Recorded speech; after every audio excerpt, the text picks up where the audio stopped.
What's up, white people? This is Finn, and I'm here to give you another commentary on a huttball gameplay I got with my bounty hunter. The game goes pretty well. I get some good kills, I get some good deaths. I end up doing alright. I get about 45 kills overall, honorable, and then 18, killing blows. I don't do very well objectively because I don't like getting killed on this character because I'm a little weak right now, seeing as I'm only level 35, and sometimes I end up dying, and I can't carry the ball very far, so I'm not too much of a help to my team in that way. I try to carry the ball in this game once or twice, and I get wrecked like a cheap prostitute.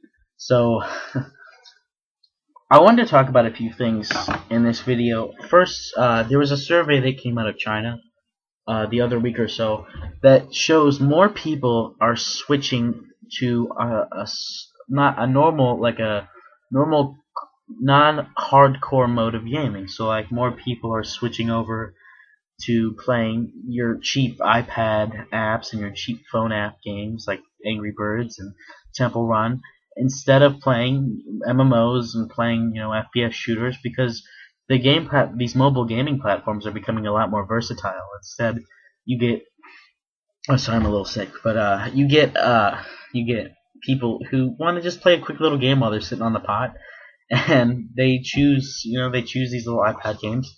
And if you take a look, really you take a look at the developing standpoint of this game. Hold on, real quick. Gameplay. You see here, I get the ball, I try to run it in, and I keep trying to pass it to this person. And like here, I click right now, but stun, and I could not get the ball off, and it really pissed me off because I was so close, to getting passing off the first score in the game. But if you take a look from these developers' standpoint, you're developing a very cheap game. It's not going to take you a lot. I mean, you see single developers making these games. And then if the game is good enough, like Temple Run or Angry Birds and stuff like that, it's going to sell quite a few copies because it's so easy to access these games and it's so cheap. People are like, alright, I'll buy it. So Angry Birds sold millions and millions of copies, and they made millions and millions of dollars. They made very close to the amount of money they sold it for because it costs so little to make, it costs so little to upkeep, and you're paying, this small amount for it. The only difference is you're getting a lot of money in profit for it because there's there's little money taken out of the dollar from the amount that it costs to make it. So if you take a look at a bigger game like SWTOR, since I'm playing that, you take a look at SWTOR, it costs a lot of money first to develop this game because there's a lot of graphics, there's a lot of coding that goes into it. They had to pay voice actors, they had to pay writers to write the storyline, they had to pay tons of developers to write the code and upkeep the game. And then even after the game launches, when their first profits start, when you get all the upkeep, when you get all the startup money and all those people paid off, and people are actually starting to buy the game, and you're getting a lot of money from pre-sales and opening week sales. After that, in a game like this, and in a game like Call of Duty, you have to pay for upkeep. You have to pay people to create new content. You have to pay people to keep the service running and people to write the next game, the next patch, and the next stuff that's coming out. And it costs a lot, and that's why people. I mean, you get word man jumble thingy. That's why you have to pay. It costs a lot more to buy these games. It costs $54 is the standard, I think, right now. It's around $59, $54 to purchase a game on opening week. That goes prices to pay, for all the development that took place during the game and all the salaries that were being paid for this game before it came out. And then even after that, you have to pay a monthly subscription, and that's what keeps the game going. And I think that's why a lot of people stray away from these hardcore quotation marks game, because it costs a lot more to play. But in turn, you're getting a lot more content. And I think that's why they're like, oh, well, we took a survey and more people aren't as hardcore. And they define hardcore as this over 20 hours a week gaming. And I mean, if you look at that, it's only 2.4 hours of gaming a day. But if you're playing a game like SWTOR, you're playing a game like Call of Duty, all of us know that play these games, is it takes a lot more time than 2 hours and 40 minutes is about how long it takes to actually get something done in these games. Because sure, it's going to take you about an hour, 30 minutes to an hour to get a group ready to go to a flashpoint that takes an hour, maybe an hour and a half. And even then, if you're going to get a raid group together, if you don't have one ready, if you got to pug it, it's going to take you an hour to get that ready. And then after that, it takes like 3 hours to do the raid. And if your people are dropping out because they got to go to bed, they got to go to work tomorrow, it takes a long time to get this going. I don't consider the players, that stay on and play these games to be hardcore, though. However, I consider the players whose schedule does, in a way, revolve around the game to be a little more hardcore. Like, I know that Tuesdays and Thursdays past 7 o'clock, I have to be free because I made a commitment to these guys and these girls in my guild to be on and to be raiding with them. So if I just didn't show up, there's consequences to that action. Where if I don't play Angry Birds while I'm sitting on the shitter, there's no problem with that. I can just play it next week. There's no commitment to it, and that's what I consider a softcore mentality. Or just a player who comes on for an hour in this game every day, maybe a little bit, even if it's longer than an hour. They just come on, they like to quest alone and kind of hang out with people in their guild. That's a more softcore player. That's a player who doesn't have all these things. They're not trying to set up raid groups. They're not trying to set up Warzone groups and get groups together for competitive play in Call of Duty. If you want to go on that setting, that's a more hardcore player. Like me, I consider myself to be a hardcore player. Not only because I raid, but I play competitively in shooter games, and I play them a lot. And that's something I like to do in my free time, and I consider me my what I do as a hardcore style of gaming. How I don't think that we're gonna move to this softer core version of gaming. I don't think the company that the community is gonna move to that overall. I think we're gonna stay in kind of what we are now. There's gonna be one or two developers that moves on and kind of makes smaller games for people, but you're gonna get a majority of developers who come out of school and want to work on these games. They want to work on Assassin's Creed. They want to work on the next Call of Duty and the next big MMO. I don't think a lot of their aspirations are, I'm gonna come out of school and make make a little handheld finger game, even if that makes them a ton of money. I don't think that's what they end up want to do, and I don't think that's where the community is leading to. The next thing I wanted to talk about here on my list is the new bill that's being proposed in the Senate called CISPA. That's CISPA.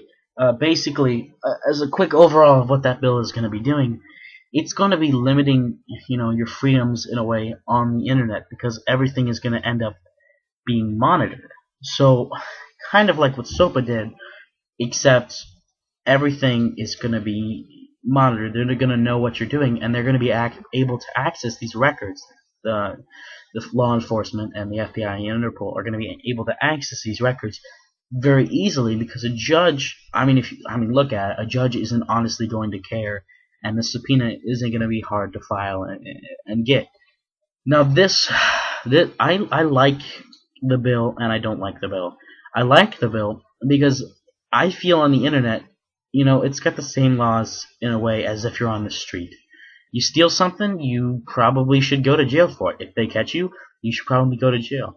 Now, I'm not going to say I've never done anything on the internet, but I just think that stealing is stealing. Either way, it's still stealing. And I think that's what this, is going to allow people, all the information on there. Sure, it'll lead to fines and a stricter thing, and there are reasons on the other side of this where people think, well, it's just a movie. And my analogy that I like to give for this is it illegal for my friend to buy a movie and then show me the movie?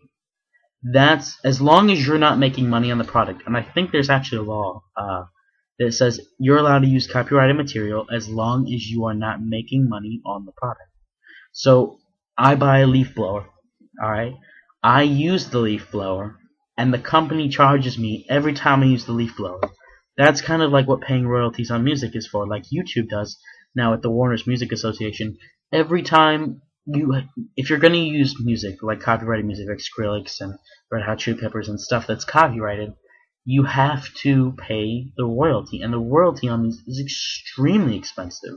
For some reason, that's just extremely expensive, and that's how it is. I don't know why that is. probably because the companies want to make a lot of money and they're a little greedy.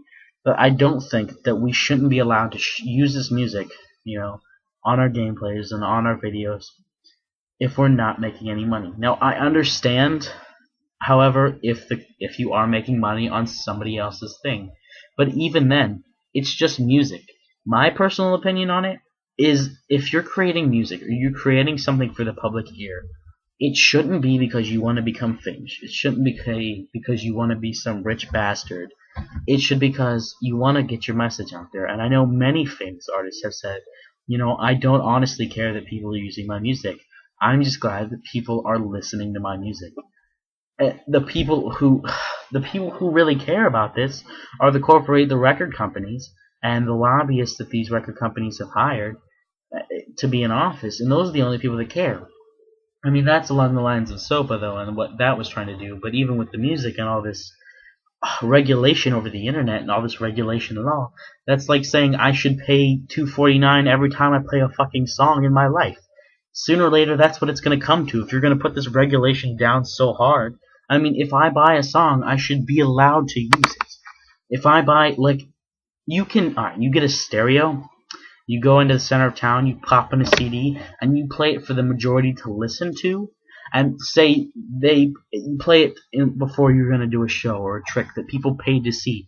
Why should the person that made the music be paid for something that you're doing, even if it's just a background thing? It's not even the real entertainment. It's not like I'm reposting their song or re-recording their song to make music. That is copyright. However, to use it in the background of a video or to use it in the background of somebody performing at a state park, I mean, that is ridiculous. That it needs to come to that. That it needs to be, you need to pay every time you play a song. That's ridiculous. And for the government to need to monitor us like this, I honestly think it's a little ridiculous too. Why should they need to know everything we do? Why should they need to know all about our conversations? I mean, sure, it's done in the name of safety, but isn't there a point at which it crosses the line? Isn't there a point in where the government is interfering just too much in our personal lives and too much in our daily lives? In my opinion, yes. That's over the line. And what YouTube has done a little bit is over the line. In fact, well, I mean, it's not like they had a choice. The record label companies wanted them to stop using music in their videos, and they felt that they were losing quite a bit of money for it. I hope that we realize, the lawmakers realize it, and as our as our corrupt political system maybe one day comes a little less uncorrupt, I just hope that one day we realize that we can share things, even if money's involved, that things can be shared between each other, not only because maybe sure we want to be these rich assholes, but maybe it's just about creativity. Maybe it's just about getting a message out there instead of all this money that keeps getting thrown around. I mean, I don't know about you guys, but happiness isn't bought by money for me. My life doesn't revolve around making money off these YouTube videos. My life doesn't revolve around making money from other places. It's about me being happy, and I hope that's the way other people are. Real quick, I wanted to talk about raid mentality. I know, because a lot of the more people who watch videos, and I know that, are going to end up raiding and are a little more hardcore players. This is my thought to people who go into raids. If you're going to go into a raid, prepare to stay in there until the raid is over. I understand that, you might have something going on, but if you're going to go into a raid, you should damn well know before you actually go in that raid if you have something you got to do later. Because raids may take 3 hours. Raids may take 5 hours. And I honestly think that you shouldn't leave a raid until, that raid is up or the raid leader has called that raid. Because it's not, you can't just say, hey guys, I'm going to do this with you guys. I'm going to stay for the whole thing. And then because you wipe once or twice on one boss means you're going to leave. Not only that, but I think that, real quick to sum this up, because this video is coming to an end, you gotta let the raid leader lead. Raid leader lead. Don't overstep your bounds on that. Just let him lead. Even if you have something to say, whisper him. Don't say it over the ventrilo.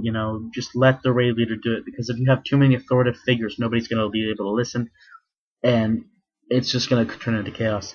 I thank you guys for watching this video. I had a great time commentating it. I hope you guys enjoy it. Uh, I love you. I'll see you guys later, and have a great day. Thank you very much. This has been Finn. Please remember to friend, rate, subscribe, whatever, comment. All's in you. If you liked it, like it. If you really, really liked it, you wanna make love to it behind the middle school, subscribe it. Peace. I'm out. Have a great day, guys.